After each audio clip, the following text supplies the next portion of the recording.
Hello and welcome to today's video. My name is Scott Broadway and I'm from Weight Loss Strategies by Scott. In this video we're going to be discussing protein. When I mention protein, most women usually think of male weightlifters when they're leaving the gym with a protein shake and usually get put off by the word protein because they don't want to look big and bulky like the male weightlifter leaving the gym. By watching this video you're going to discover how protein can help you lose weight, and I'm going to share some ideas with you so you can start making better food choices and boost your chances of successfully losing weight. The first point that I'm going to make actually relates back to one of your questions that you emailed me yesterday, where one of you asked me how to eliminate cravings from your diet. So first of all, one of the good things that protein is useful for when losing weight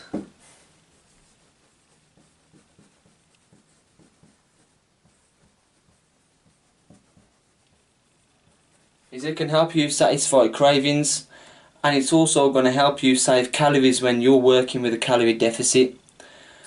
Now protein, what is a protein? It's a large complex molecule. That's the structure of it, similar to a carbohydrate complex one. Now that takes long to break down into the body. Protein actually helps you keep fuller for longer by slowing down your digestion and makes you feel satisfied, so you don't want to go back for seconds, you don't want to go for more food.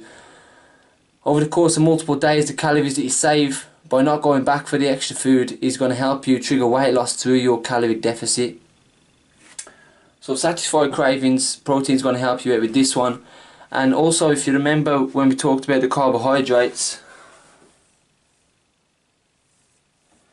how these can spike the blood sugar levels, and round about here you're going to want to get some more food, you're going to be craving for food. Protein can actually help curb these highs and lows, because as you know already, high glycemic index foods spike the blood sugar levels and lead to cravings. Paired in protein with the carbohydrates can slow down the absorption of the sugar into the bloodstream and prevent spikes that make it extremely difficult to not give in to these cravings. The next point I want to go on to is that protein requires more energy to digest, also because of its complex structure. Do you remember the small 10% of the energy expenditure? We had the resting metabolic rate and we also had physical activity, but there was also the thermic effect of food, which related to the digestion of food, which on average is around 10% of our daily energy expenditure.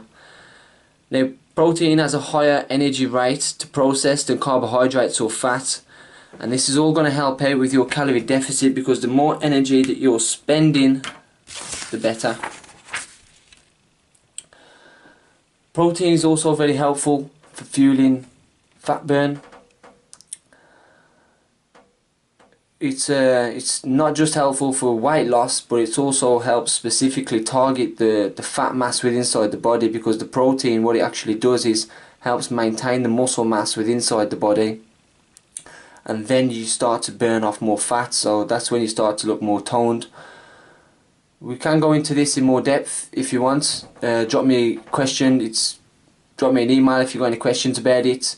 Protein is very helpful for reducing the body fat percentage, which also helps you get toned by targeting the fat mass, because it's fueling the muscle inside the body.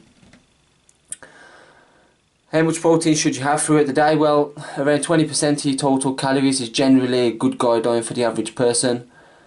Consuming protein, however, in excessive amounts will still lead to weight gain, so you still need to make sure that you're hitting the calorie deficit. And let's go through some good sources, bad sources of the protein.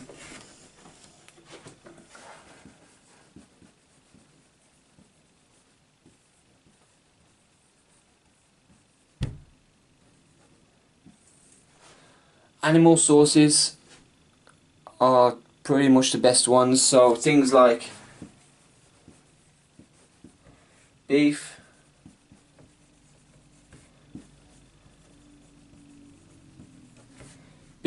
chicken, turkey, your fish, your pork, eggs, milk, cheese, yogurts. Some yogurts have got good levels of protein in as well. So quinoa, soy, nuts, beans, these are all vegetarian options that have got good sources of protein.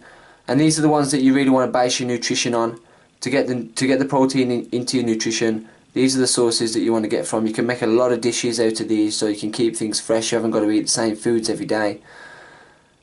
Very quickly go over the sources of food that you want to stay away from. You don't really want to base your nutrition on these. Is sausage, bacon, ham, things like these ones. Processed foods, processed protein isn't the best for us. So base your nutrition on the animal sources: eggs, beef, chicken, as he explained. I hope you found this useful, guys. Let me know your thoughts, and I'll speak to you soon.